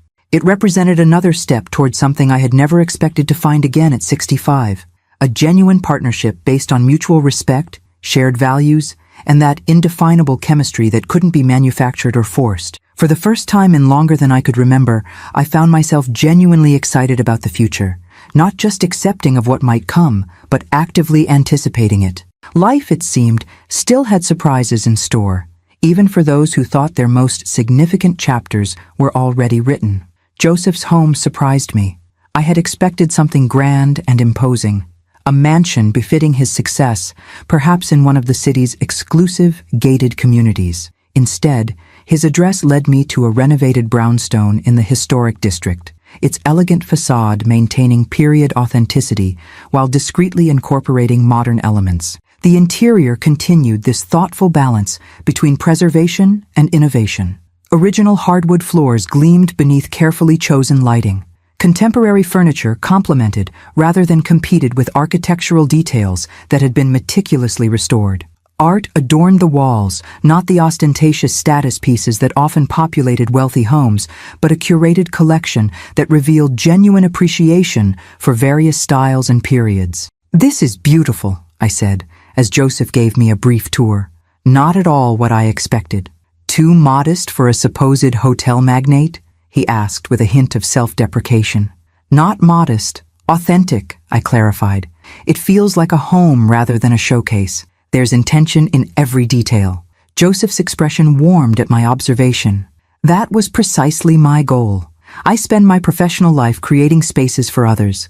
This needed to be genuinely mine. The kitchen revealed another surprise. Professional-grade appliances clearly used regularly rather than maintained for show. As Joseph checked something simmering on the stove, the comfortable familiarity of his movements confirmed my suspicion. "You actually cook," I observed. "Not just for special occasions. One of life's essential pleasures," he confirmed, adding fresh herbs to whatever was creating the enticing aroma that filled the space. My mother insisted all her children learn. "Never be dependent on restaurants or other people for basic sustenance," she would say. I smiled at the practical wisdom. My mother taught me for similar reasons, though I suspect her motivations were more about traditional gender roles than independence. "Different era, different approach," Joseph acknowledged, "though the result is the same, the ability to create something nourishing from basic ingredients." He gestured toward the counter where a bottle of wine was breathing. "Would you mind pouring while I finish this sauce?" The easy domesticity of the moment struck me. The natural way we moved around each other in the kitchen, the absence of performative gallantry that might have had him insisting on doing everything himself, the simple pleasure of shared tasks. It felt surprisingly comfortable for a first visit to his home. Over dinner, a perfectly prepared salmon with a complex sauce that put my own efforts to shame.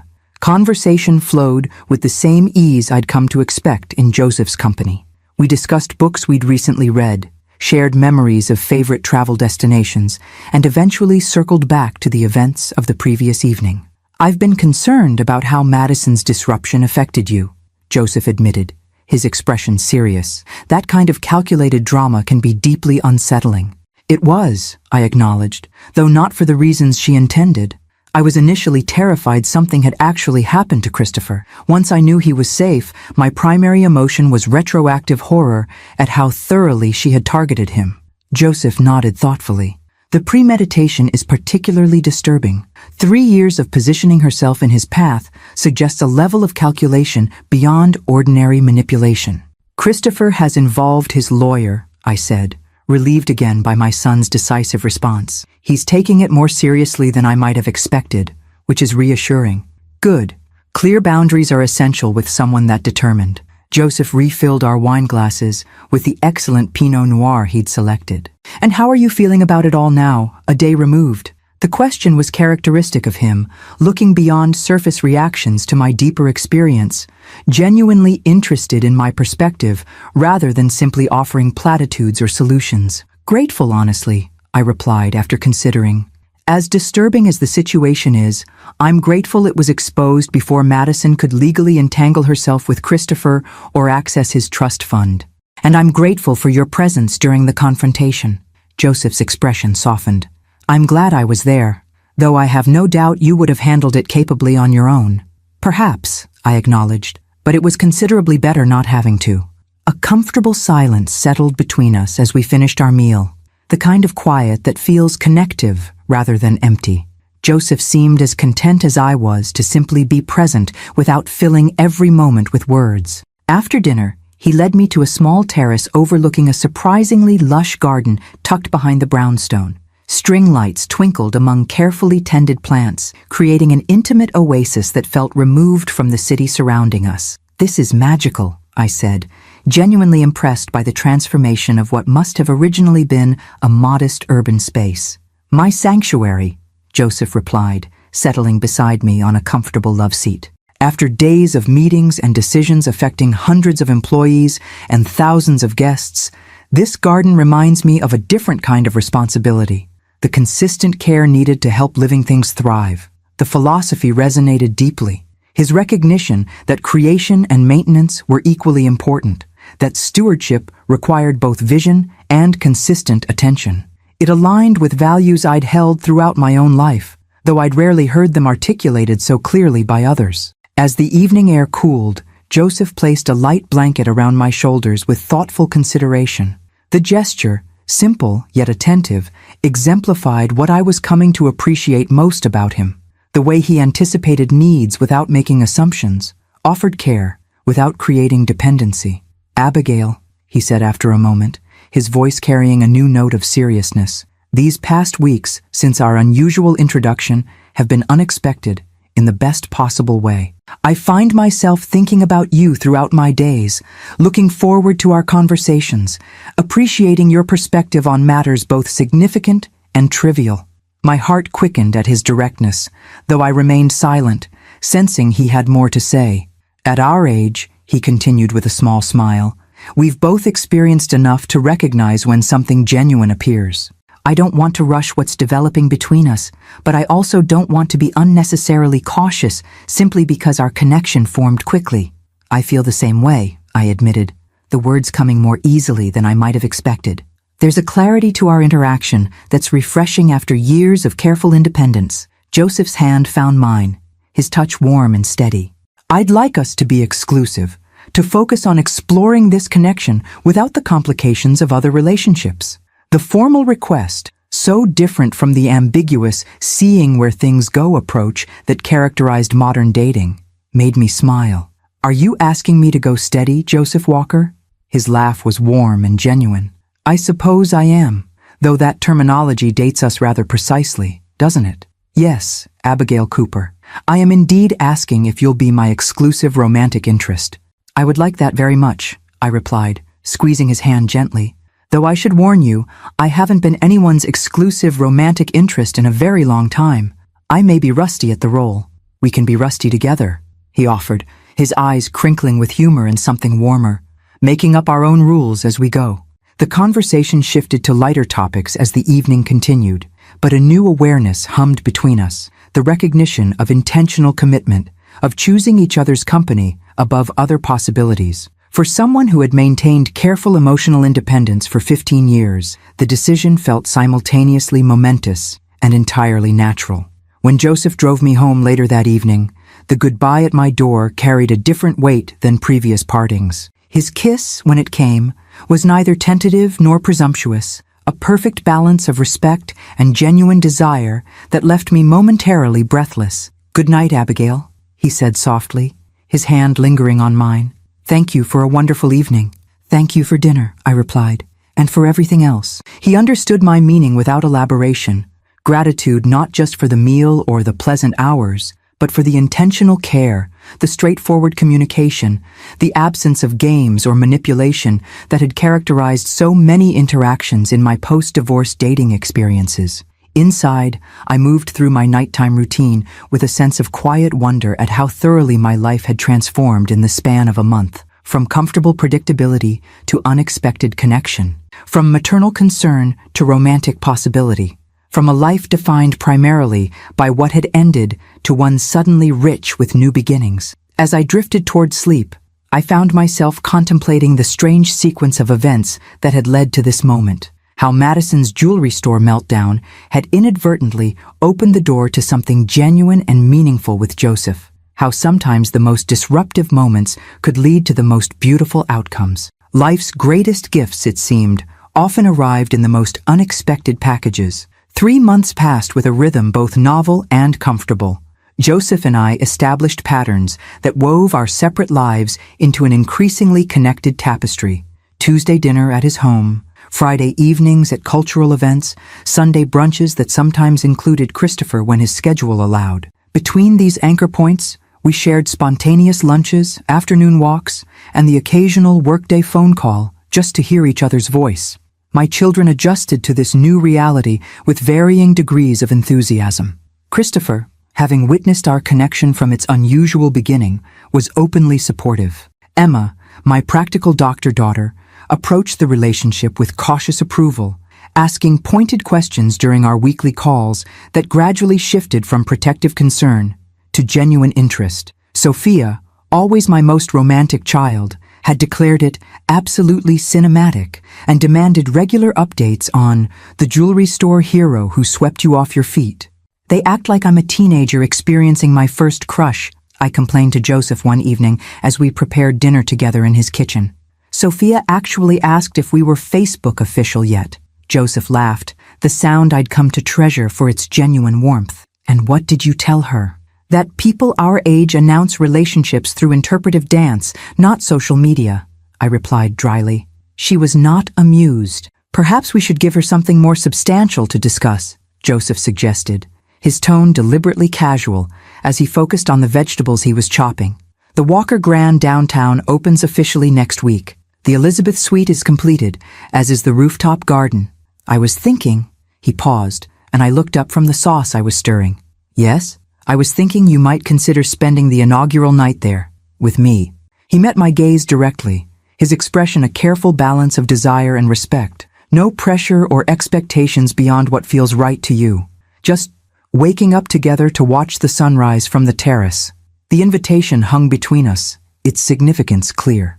In 3 months of growing closeness, our physical relationship had developed with measured intentionality. Passionate kisses, increasing comfort with each other's touch, but always stopping short of full intimacy. Not from lack of desire, but from mutual agreement that this aspect of our connection deserved the same thoughtful progression as the emotional foundation we were building. I'd like that, I said simply, surprising myself with the ease of my decision. Very much. The smile that illuminated Joseph's face warmed me more effectively than any furnace. Then consider it arranged. The official opening gala ends at midnight.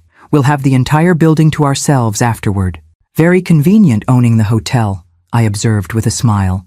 No awkward check-in process. One of the unexpected perks, he agreed, moving to wrap his arms around me from behind as I continued stirring the sauce. Along with excellent room service. The comfortable intimacy of the moment, his chin resting lightly on my shoulder, my body leaning naturally into his, reinforced the rightness of my decision. At 65, I had long ago abandoned the arbitrary timelines and expectations that governed younger relationships. Joseph and I were writing our own rules, moving at a pace that honored both our growing connection and our individual histories. The following morning, I had just finished meeting with the Symphony Fund Committee when my phone chimed with a text from Christopher. Mom, check your email ASAP. Madison's situation has escalated. Don't worry, I'm fine, but you should know what's happening. Concern immediately replaced my lingering contentment from the previous evening. I quickly opened my email to find a message from Christopher with the subject line, FYI, legal has handled this. Attached was a PDF letter from his attorney addressed to Madison Parker. The contents were disturbing. Apparently, Madison had begun contacting Symphony Fund board members, including Marianne Hollister, with claims that I was mentally unstable and being manipulated by a predatory boyfriend. She had suggested that my judgment was compromised and I should be removed from the board for the organization's protection. Additionally, she had somehow obtained Joseph's private email address and sent him a rambling message claiming that I had a history of attaching myself to wealthy men and was only interested in his money and status. Christopher's attorney had responded with an expanded cease and desist letter, threatening immediate legal action if any further contact was attempted with me, my associates, or Joseph. The firmly worded document made reference to documented evidence of Ms. Parker's systematic campaign of defamation and harassment, suggesting Christopher had been collecting proof of her actions. A second message from Christopher arrived as I was processing this information. Legal says she's likely escalating because the previous C&D didn't specify contacting people close to you. This one covers all bases. Joseph already knows. I reached out to him directly when we discovered the email she sent him. Call me when you can. I sat in my car, momentarily overwhelmed by Madison's persistent intrusion into our lives. What had begun as a manipulative relationship with my son had transformed into a vindictive campaign against me personally, apparently triggered by my role in exposing her true nature, and perhaps more significantly, by my evident happiness with Joseph. Before I could call Christopher, my phone rang with Joseph's distinctive tone. I just saw the email from Christopher, I said, without preamble. I'm so sorry you've been dragged into this. Don't apologize for someone else's inappropriate behavior, Joseph replied, his voice calm, but with an underlying steel that I'd rarely heard. Christopher's attorney appears to have the situation well in hand. I can't believe she's now targeting the Symphony Fund board, I said, still processing the extent of Madison's vindictiveness. What could she possibly hope to accomplish? From what I understand of such behavior patterns, it's less about practical goals and more about inflicting pain, Joseph observed. You're happy. She's not. That's intolerable to someone with her particular psychology. His clinical assessment helped me step back from the emotional impact of Madison's actions. You're probably right, though it's disturbing to be the target of such focused negativity. Would you like to have dinner tonight? Joseph asked, his tone softening. Not our usual Tuesday arrangement, but perhaps you shouldn't be alone with this fresh development. The offer touched me deeply. His recognition that emotional support might be more valuable than problem-solving in this moment. I would appreciate that, though I assure you, I'm more irritated than upset. Even irritation deserves good wine and better company, Joseph replied. Shall I pick you up at 7? After we disconnected, I called Christopher, who confirmed what the email had conveyed. Madison's attempts to damage my reputation had been swiftly addressed by his legal team, with documented warnings that any further contact would result in immediate legal proceedings, including potential restraining orders. I'm sorry she's shifted her focus to you, Mom, Christopher said, genuine regret in his voice. This is all because of her original fixation on me. It's not your fault, I assured him. Madison's behavior is her responsibility alone. After a moment's hesitation, I added, though I admit I'm curious how she obtained Joseph's private email address. That's not exactly public information. Christopher's sigh carried clearly through the phone. That's actually concerning the legal team as well. It suggests either sophisticated research skills or the involvement of someone with access to non-public information. The implication was troubling, that Madison's resources might extend beyond what we'd initially assumed. Do you think she could be dangerous? Beyond these harassment tactics? The lawyer doesn't think so, Christopher replied, though with less certainty than I might have hoped. Her type typically avoids direct confrontation or anything that could have criminal consequences. They prefer psychological warfare, making accusations, spreading rumors, attempting to damage relationships and reputations. Still, I said thoughtfully, perhaps extra caution is warranted until we're certain this latest cease and desist has the intended effect. Agreed. Just be aware of your surroundings for the next few weeks, and let me know immediately if you receive any direct contact from her. After our call ended, I found myself sitting in my car, contemplating the strange trajectory that had brought us to this point. What had begun as Madison's calculated pursuit of Christopher's trust fund had somehow morphed into a vindictive campaign against me personally. The intensity of her focus was disturbing, though I took some comfort in Christopher's assessment that her type typically avoided direct confrontation.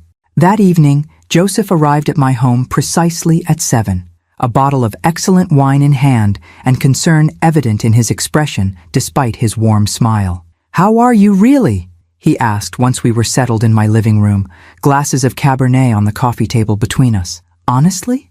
More angry than frightened," I admitted. The idea that she would approach my colleagues with fabricated concerns about my mental stability is deeply offensive. Joseph nodded. Understandably so.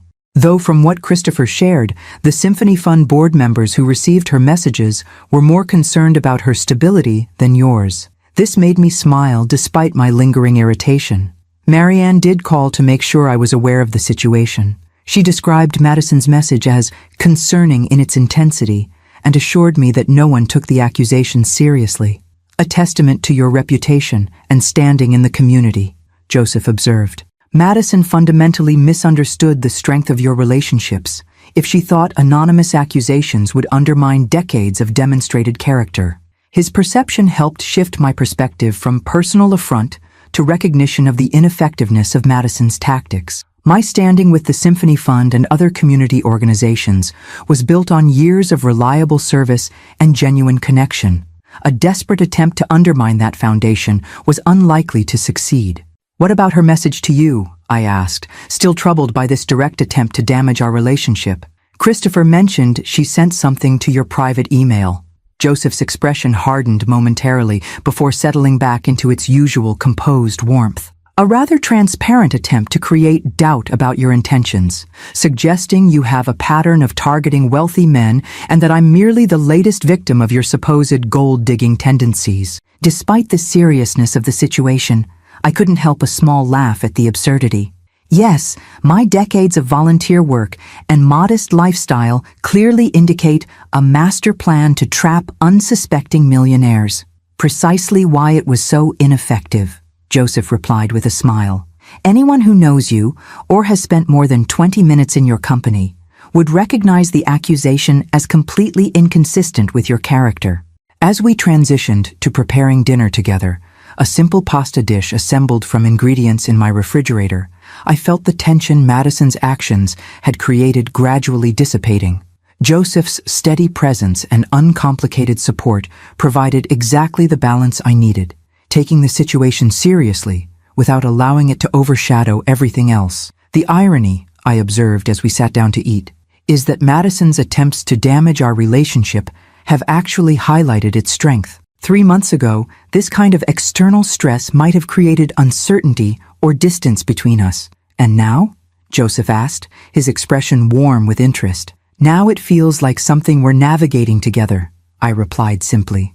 A shared challenge rather than an individual burden.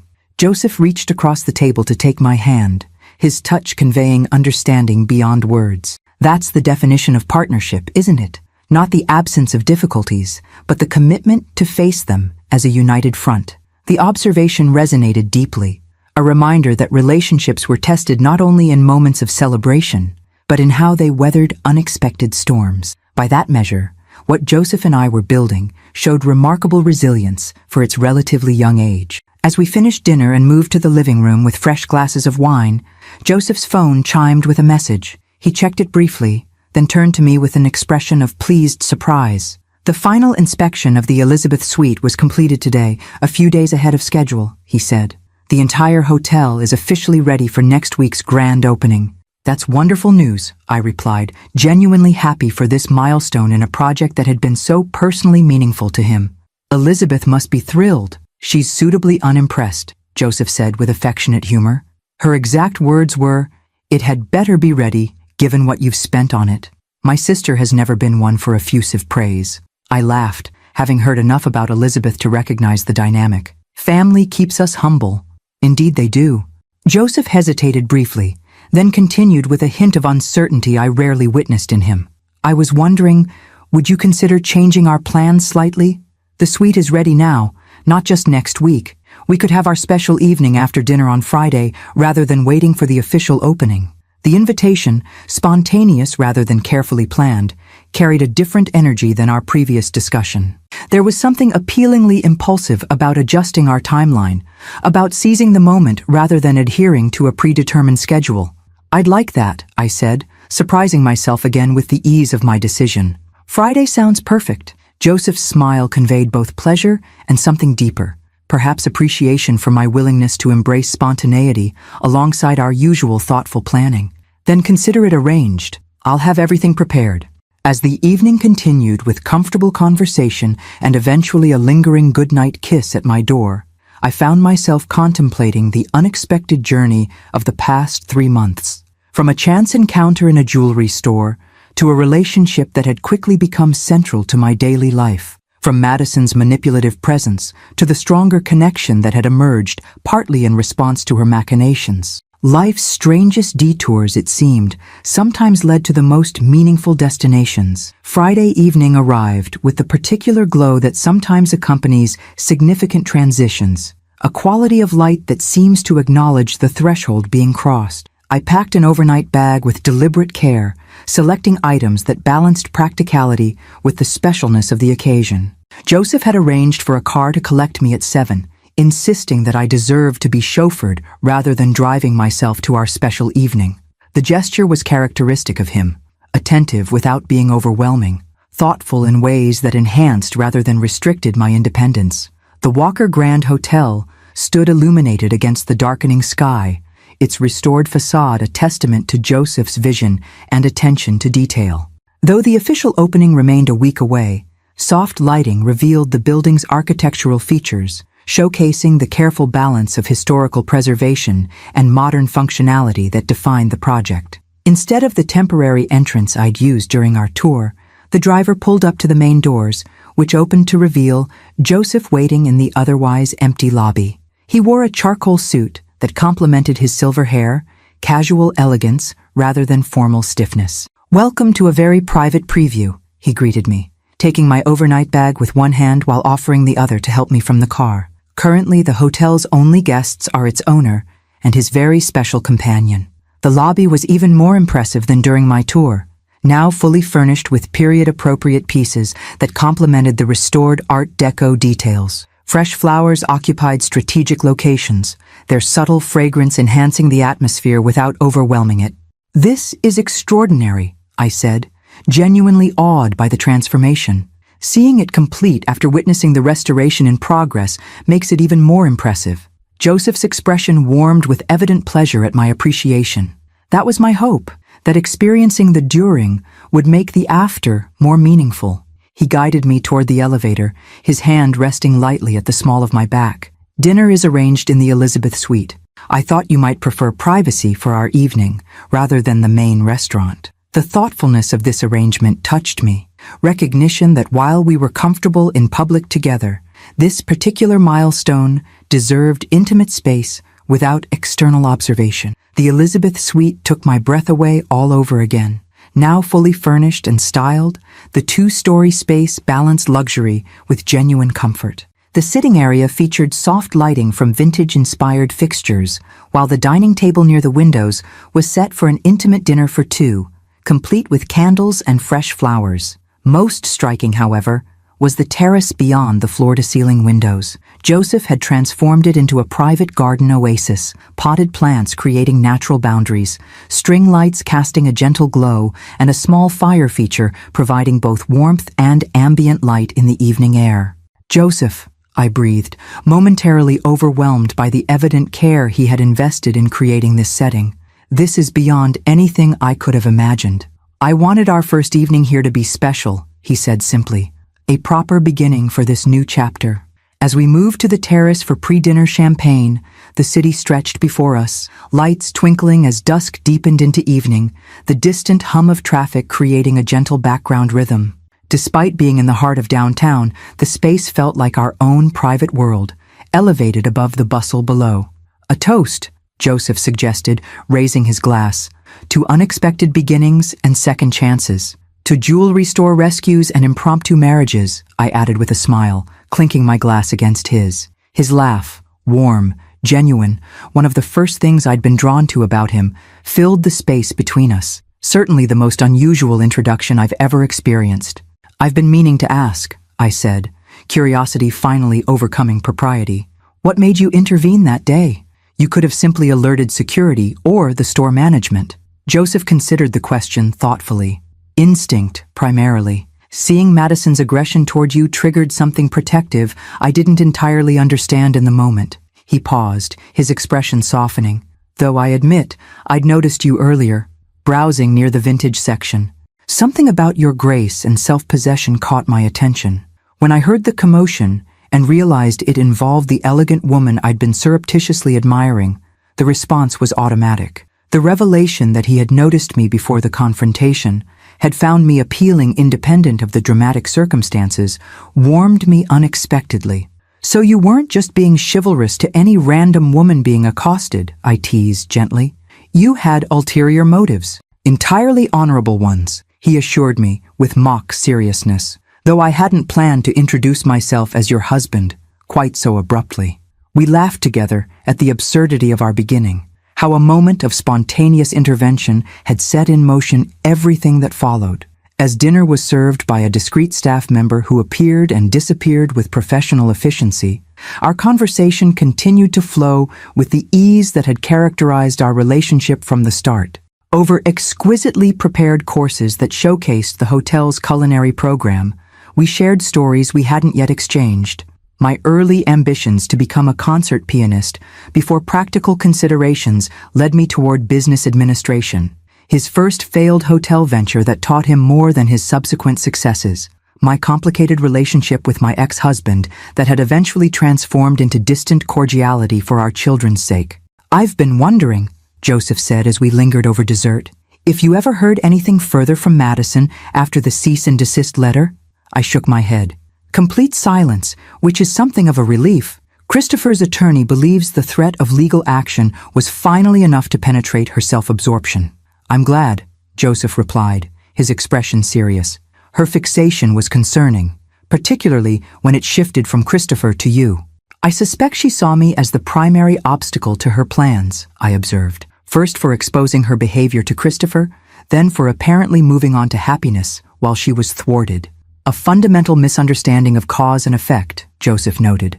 "Your happiness came from your own choices, not from her disappointment." The insight struck me as profoundly true.